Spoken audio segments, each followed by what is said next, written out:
प्रिय छात्रों नमस्कार। फ्री ऑनलाइन कोचिंग में आपका स्वागत है। आज हम लोग प्रश्नावली 3.3 का प्रश्न क्रमांक 3 करेंगे, जिसमें दिया गया है निम्न समस्याओं के रैखिक समीकरण युग्म बनाइए एवं उनके हल प्रतिस्थापन विधि द्वारा ज्ञात कीजिए।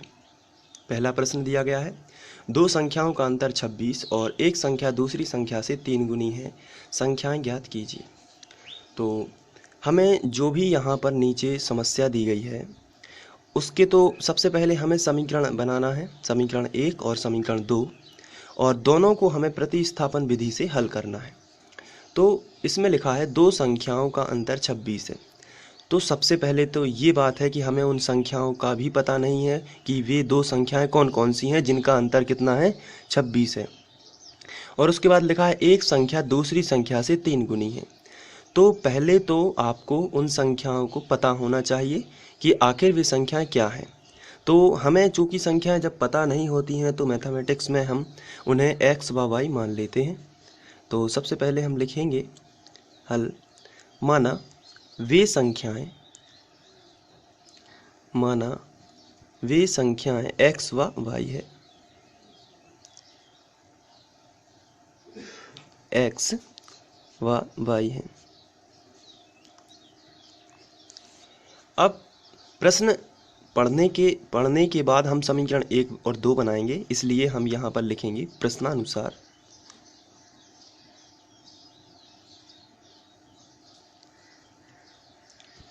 और इसमें हम फर्स्ट शर्त लिखेंगे, क्योंकि यहाँ पर फर्स्ट शर्त होगी हमारी दो संख्याओं का अंतर 26 है, और जबकि दूसरी शर्त होगी एक संख्या दूसरी संख्या से 3 गुनी है। तो आइए एक एक करके लिखेंगे। पहला होगा फर्स्ट शर्त है दो संख्याओं का अंतर 26 है। तो हम यहाँ पर लिखेंगे दोनों संख्याएं यानी कि x और y दोनों, और अंतर का मतलब होता है माइनस। तो दोनों संख्याओं का जो अंतर है वो कितना है, तो आंसर है वो 26 है। दोनों संख्याओं का अंतर 26 है, इसे हम समीकरण 1 बना देते हैं। और एक संख्या दूसरी संख्या से 3 गुनी है, सेकंड शर्त। तो आइए हम यहाँ पर लिखेंगे सेकंड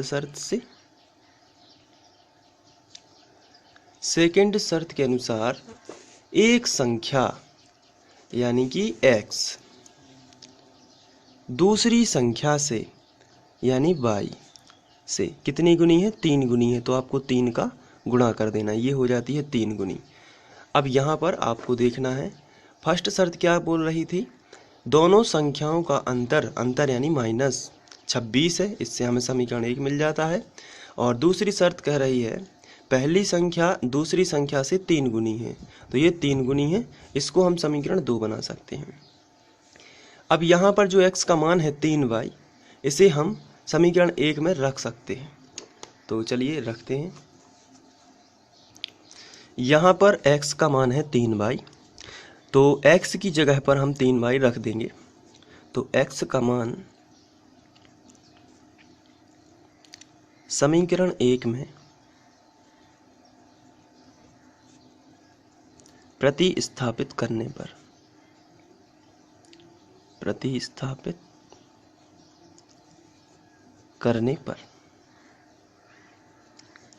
चलिए कर देते। यहाँ पर लिखा है x, तो हमें x नहीं लिखना है और x की जगह पर कितना लिख देना है, 3y। फिर इसके बाद यहाँ पर हमने 3y लिख दिया। अब माइनस y लिखा है बराबर 26, ये पूरा ज्यों का त्यों। और यहाँ जब बराबर चलता है तो आप यहाँ पर इम्प्लाई जेड का उपयोग कर सकते हैं। फिर नीचे 3y में से 1y चला जाएगा, तो बचेगा 2y बराबर 26। तो यहाँ पर y बराबर हमें मिलेगा 26/2, जो कि हम इसको कैंसिल आउट करेंगे तो y बराबर हमें मिलेगा 13 दूनी 26। तो y का हमें मान मिल चुका है।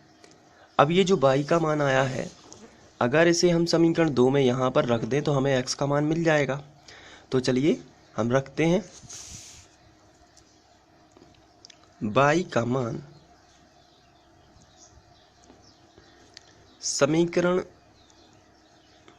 2 में रखने पर समीकरण 2 हमारा है x बराबर 3y, ये मैंने आपको दिखाने के लिए लिख दिया है। अब यहाँ पर ये समीकरण 2 है, अब हमें y की जगह पर 13 रखना है, तो x बराबर 3 और y की जगह पर हमने कितना रख दिया 13, तो 13 दिया 39, ये हो जाएगा x का मान। तो हमें x व y के मान मिल चुके हैं, तो हम लिख सकते हैं अतः वे संख्याएं 39 और 13 होंगी। तो इस तरीके से हमें पता चल जाता है कि वो संख्या कौन कौन सी 39 व 13। तो आप इसको नोट भी कर सकते हैं।